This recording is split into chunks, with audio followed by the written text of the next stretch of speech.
jump into the video here because I got a lot to talk about, and I got a hot take, and honestly, this might start a new series, Hot Takes with John. What is going on, everyone? It is John.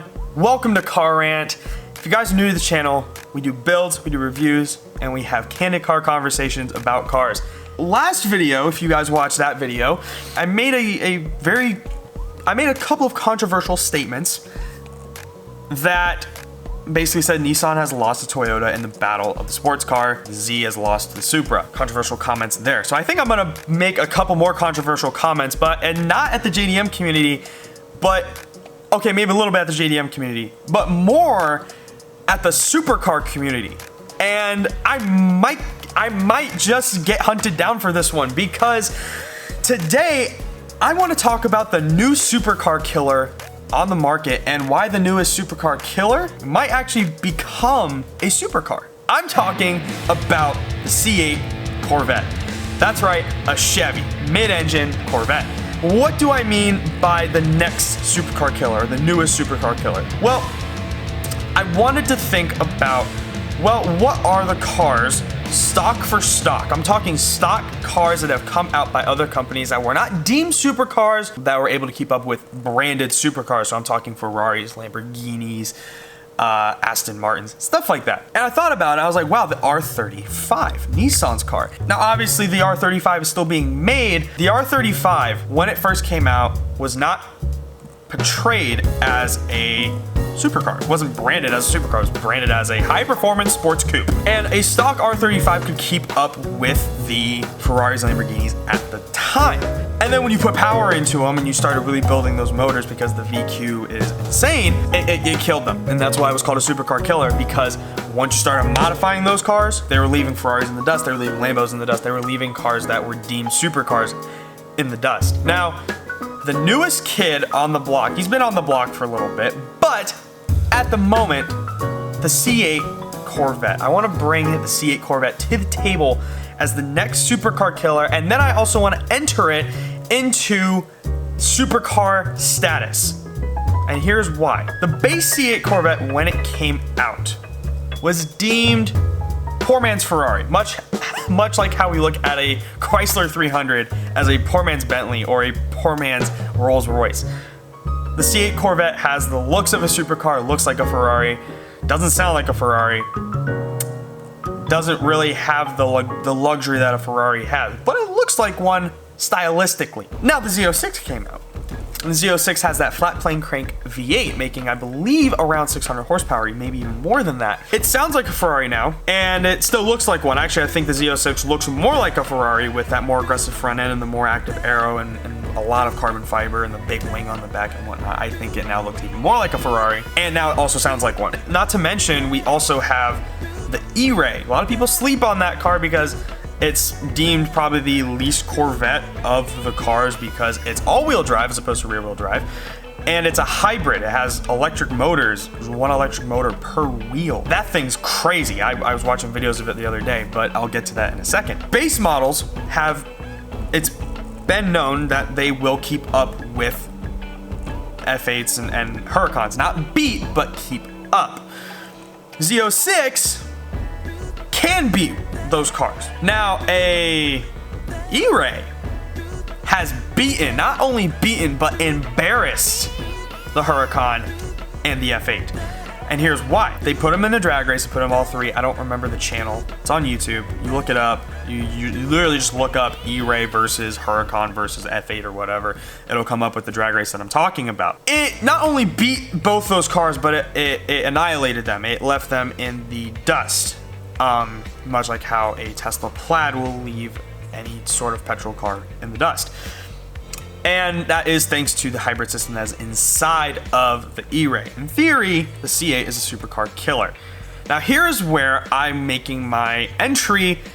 I am entering the C8 into the supercar category with these two models that they have yet to release. The C8 ZR1 and the C8 Zora Edition. The new C8 ZR1 is predicted to make 800 horsepower with the flat plane crank V8 that you find in the Z06, but pair it with two turbochargers, twin turbo. So you have the twin turbo flat plane crank V8 making 800 horsepower. You mean to tell me that you will still not put the C8 in the supercar category? Even though, you know, sure, it's just a trim level, right? The new ZR1 is just a trim level. So it's making 800 horsepower. Okay, you won't put the ZR1 in the supercar territory. Even though, again, twin turbo V8 making 800 horsepower. Then how about the Zora edition? And you cannot tell me that this is not a supercar. The C8 Zora edition is rumored to have that Z06 motor, the flat plane crank V8, paired with the twin turbochargers, paired with the electric motors in the hybrid E-Ray, the same E-Ray that destroyed and humiliated a Huracan and a Ferrari F8.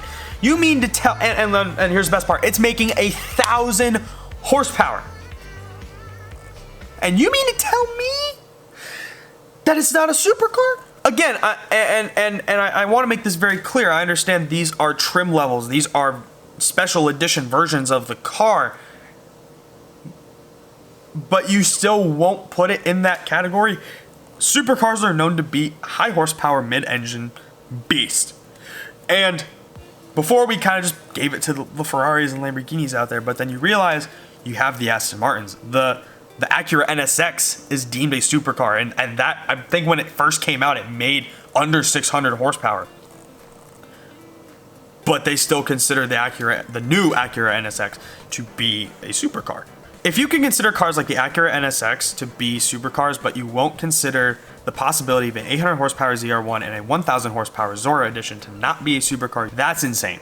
The amount of 1,000 horsepower cars I know of, stock, that are mid-engine and whatnot, it's very slim, it's very little.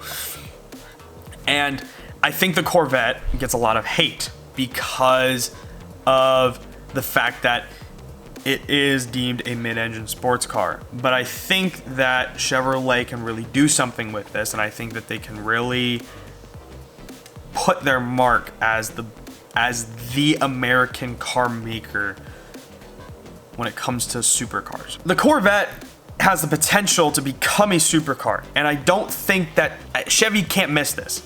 Especially when you're in a world where you have just dropped the Camaro, so you don't have a muscle car anymore.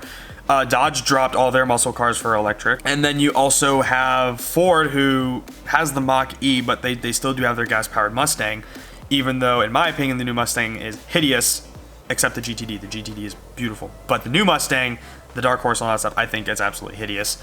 But I think that Chevrolet can capitalize as being the performance American brand by coming out with the ZR1 and the Zora edition, much like how Toyota has solidified itself as the Japanese manufacturer for performance, especially when you look at the GR line and the TRD line of cars, when you have the Supra and the Corolla, the GR Corolla and the GR86. In the comments, do you think that the Corvette deserves supercar status? Does he deserve to be in the same room with a Ferrari and Lamborghini and Aston Martins and McLarens and all of these amazing supercars?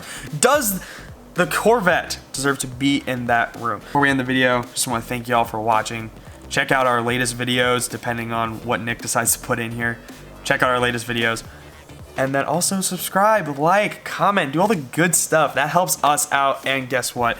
It allows us to bring you guys even more content. So with all that being said, I love y'all. Peace out.